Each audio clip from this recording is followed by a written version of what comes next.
Just outside of Chattanooga, Tennessee is a town called Cleveland, and that's where the case of missing person John Risati Boyd begins.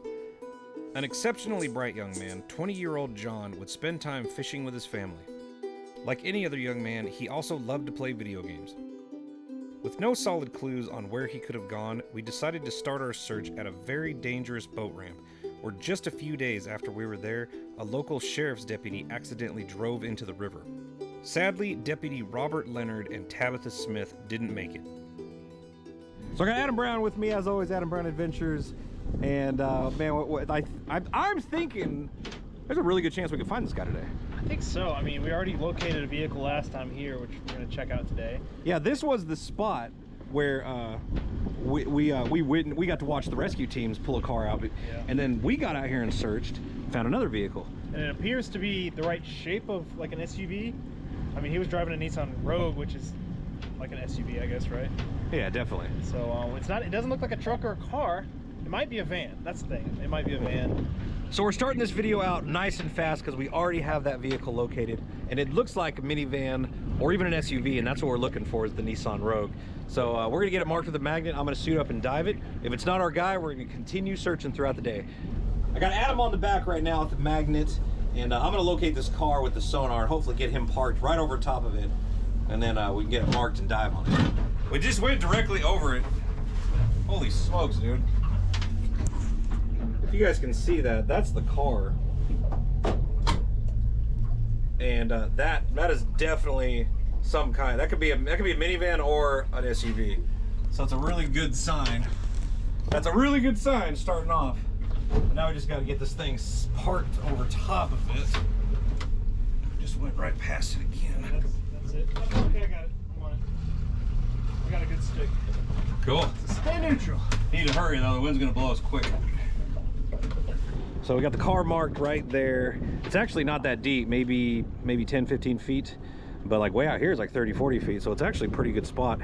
Water, it's pretty darn green. So we'll be able to see that it is ice cold. So I definitely don't want to stay in the water any longer than I have to. So I'm gonna suit up, get my gear on, get this dive over with, see what this is. The vehicle we are looking for is a 2016 Nissan Rogue.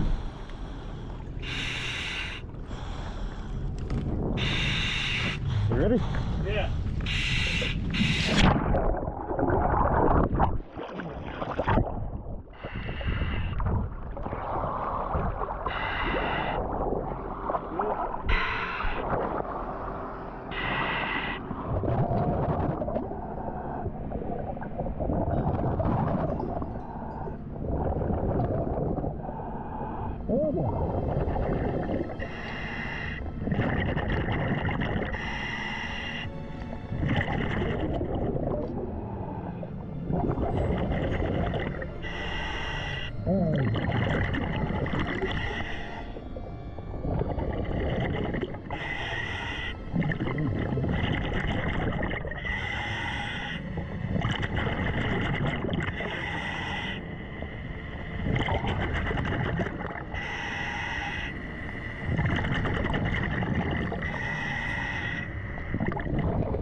Let's see if I can get up there quick. All right, just got out of the water, about 15 foot deep, super cold. But not our car, it's a Ford, some kind of hatchback. I didn't even get a chance to look at the model. Been down there a few years, but we got a tag. We're gonna run the tag here, see if we can figure it out ourselves. And then we'll let the cops know that we found it later on. Well, we're gonna keep searching. I mean, that sums it up. We're just gonna keep on searching. A lot more searching. There's like 15 more boat ramps to check. So let's keep going. Okay, so it's been a couple hours since I dove, and we've checked a few boat ramps. The problem is the lake is really low, so our navigational chart is telling us it's like 10-12 feet, but it's actually like 2 feet. So we're starting to find out most of these boat ramps here in the lake, if there was a car, they'd be showing by now. But we're still checking lots of boat ramps, make sure everything is covered. And then if we run out of daylight today, we're just gonna continue this video tomorrow. But for now, we got about an hour daylight left. Currently, we're heading way over there. And I mean, it's a good boat ramp as any, but like I said, there's like a shelf right here, and then it jumps up and it could be like a foot deep. So we have to go in really careful to make sure. So that's what we're doing right now. So there's the boat ramp. It was actually quite a chore to get up here because it was so shallow, but you can see how shallow it is, but it's just now dropping off to 7 feet, which is just enough. But I don't know about this spot. Why is it blinking though? What's blinking? Flashing at 7. Now it's getting a little deep. 8 feet. It might be alright.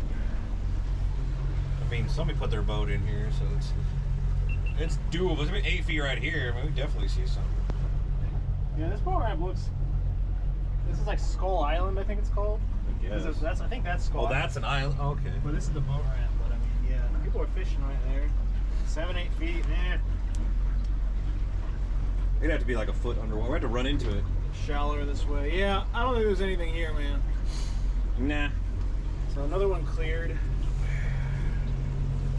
Well, we're definitely clearing spots. Our first day of searching for John has come to an end.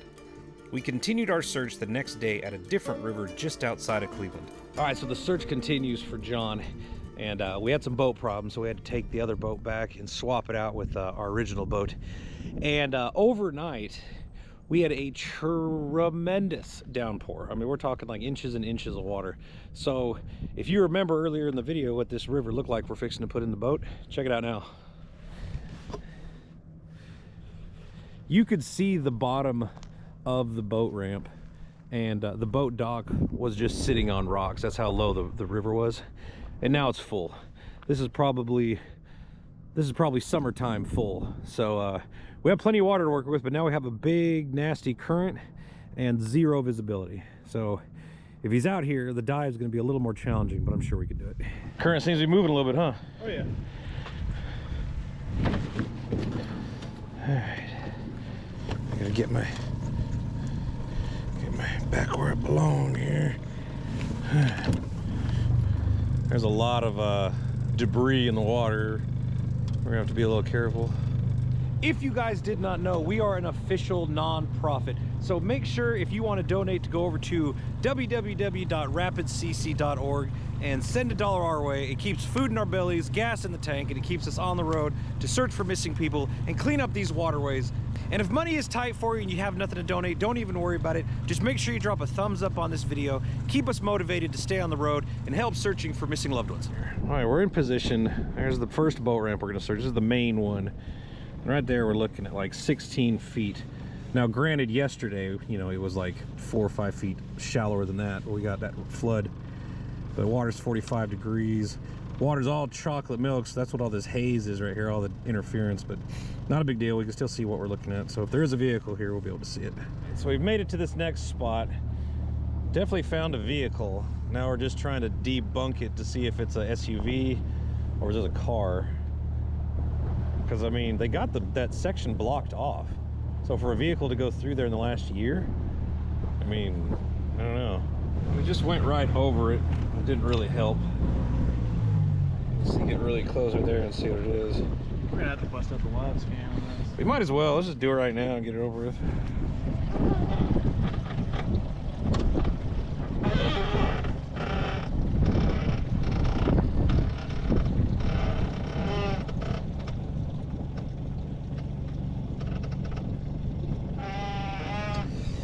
I don't know, man. So hard to get it.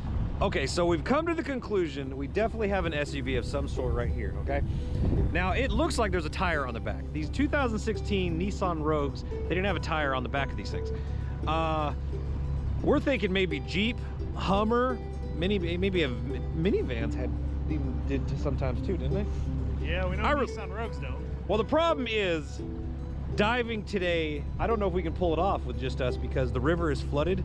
I mean, you can see it's muddy and it's moving incredibly fast.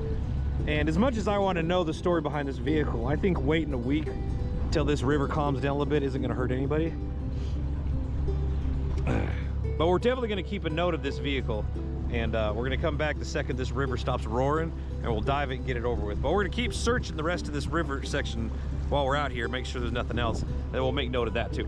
Okay, the search for John Boyd has come to an end, but this is not the only search we're going to do. We have a lot more ground to cover. We did cover a lot of ground these last few days. I ended up diving on a vehicle, and we found another vehicle that we pretty much have confirmed that this is not our guy because it has a spare tire on the back of it. And we confirmed with the family the vehicle he went missing in doesn't have a tire on the back. But we do want to get that vehicle out of the water too, so we're going to do that on another day. So stay tuned, subscribe to the channel. The search continues, and hopefully we can bring this guy home and his family can get the answer. So until we meet again, my name is Jeremy. I'll see you on that next adventure.